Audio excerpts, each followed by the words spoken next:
Sheet.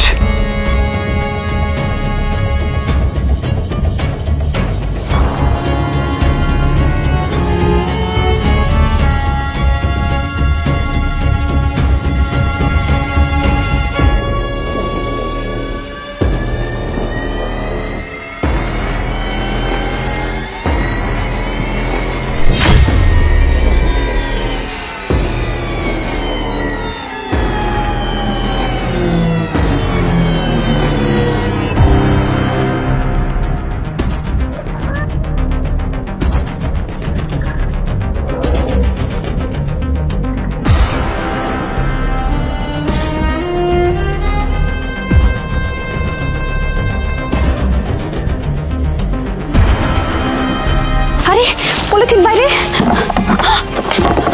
বালতিও খালি।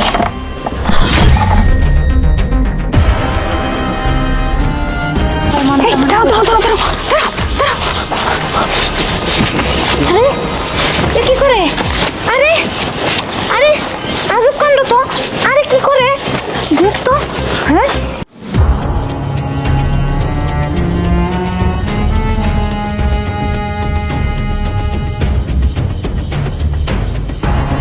এই এদিক দিয়ে একটা মেঘ যাইতে দেখছিস? হ্যাঁ হ্যাঁ, ওই যে ওই দিক গেছে।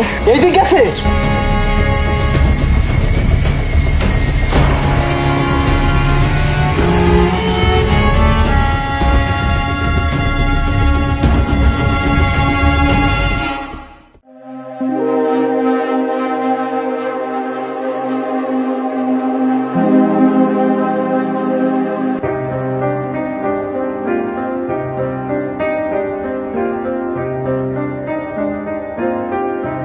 বাপ ঠিক আছিস তুই? বাপরে আর আমাকে চিন্তা করতে হইব না, এবার তোরে আমি শহরে নিয়ে গিয়ে চিকিৎসা করাইতে পারব, বুঝছস? হ্যাঁ বুঝছি। এটা কি? এতে দেখ তোর চিকিৎসা করার দিকে কত টাকা নিয়ে আসছি আমি, এতে দেখ, দেখছস? বাবা তুমি এত টাকা পাইছো কোনে? এটা কোনোভাবে পাইছি, আল্লাহ আল্লাহ আমাকে দিছে। তুই টাকা নিয়ে টেনশন করিস না, দেখ এতে লাখ লাখ টাকা। এবার তোরে লয়ে গিয়ে আমি চিকিৎসা করাইয়া তারপরে বেরতে লইব। বাবা আমি তো ভাবছিলাম বাপ তোর মনে কোনোদিন চিকিৎসা করাইতেই পারুম না, কতজনের কাছে টাকা চাইছি, ভিক্ষা করছি, তারপরেও আমি টাকা জোগাইতে পারি নাই। কি করুম ক? ডাক্তার কইছে তোর চিকিৎসা করাইতে হইলে 2 লাখ টাকা লাগবো। 2 লাখ টাকা কি কেউ কাছে চাইয়া পাওয়া যায়? এদিকে দেখ না, আমি এমন কোনো কাম নাই করতেছি না, ঝাড়ু দেওয়া, মাইসে বেতে কাম করা, মানুষের যত ছোট ছোট কাম আছে আমি করে টেহা জোগাইতেছিলাম। কিন্তু দেখ বাবা, ডাক্তার কইছে তুই আর 2 মাস বাঁচবি। এই 2 মাসে যদি আমি টেহা পয়সা যদি জোগাই দিবার না পারতাম তাহলে তো তোর চিকিৎসা হইতো না রে বাপ।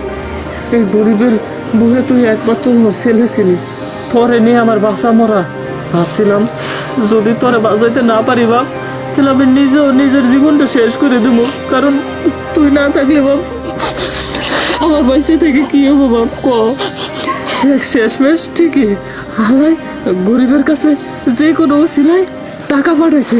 দেখ বাপ কত টাকা, তুই কাজ কর, যা তুই রেডি হয়ে আয় তাড়াতাড়ি, তোর এখন আমি ডাক্তারখানা নিয়ে গিয়ে চিকিৎসা করাবো। যা বাপ, দেরি করিস না বাপ, তাতে যা বাপ, যা যা যা। আহারে মনে হচ্ছে আমার থেকেও ওদের টাকাটা বেশি দরকার। যাই হোক, আমি না হয় গিয়ে পুলিশের হাতে ধরা দিয়ে দেব, কিন্তু তারপরও এই ছেলেটার জীবন বাঁচুক।